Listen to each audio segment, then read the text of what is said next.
The 18th Summit of Heads of States and Governments of the African Union is taking place at a historic moment. Events in northern parts of Africa and in the economic upheavals in western capitals has led to significant changes in the global political and economic order. The AU will have to adjust and adapt itself to respond respectively to these changes. Easy access to seaports and things like that. Let's take the problem of fuel. We have the problem of fuel because we don't have strategic fuel resources in the country where we can store enough fuel to buffer towards periods of shortages. So what happens is the distance it takes to go to the seaports to get fuel, if there's no fuel at that time, that means the whole country has to wait till vehicles are coming back.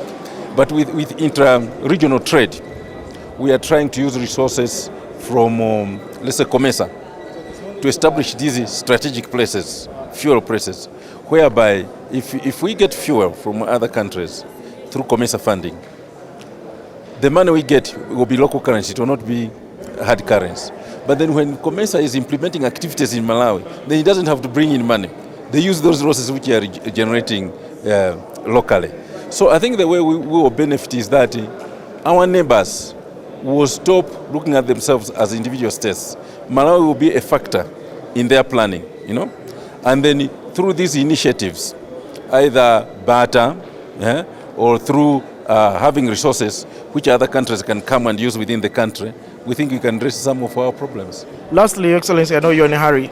There's a lot of voting going on. There are so many candidates. Do we have anybody from Malawi, or does Malawi support any particular candidate? That would be difficult. It would be advisable to say that.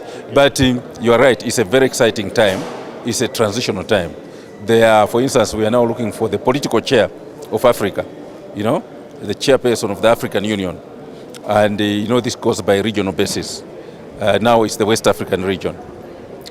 I mean, the way we do is that we can't pronounce ourselves. We are waiting for the West African region to tell the Assembly who it is that they have identified. And then the Assembly will deliberate on that. At the moment, we haven't been presented one candidate. So it will depend on the number of candidates they present and their reasons for presenting more than one candidate. And the heads of state will look at those reasons, debate, and we have always been successful in solving problems through consensus. And we have definitely that will be solved. Then the second one is the AU Commission. We are also in a transitional period. We think now Africa should be moving in improving economics. That's one, economic progress. We should also be moving, especially in having space, so that Africans can make decisions on their own without undue interference from outside. So the criteria is straightforward.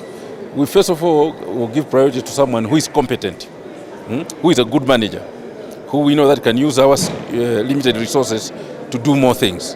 Then we also look at someone who is going to improve the respect of Africa, by giving it space, by making sure that Africa's voice is being heard,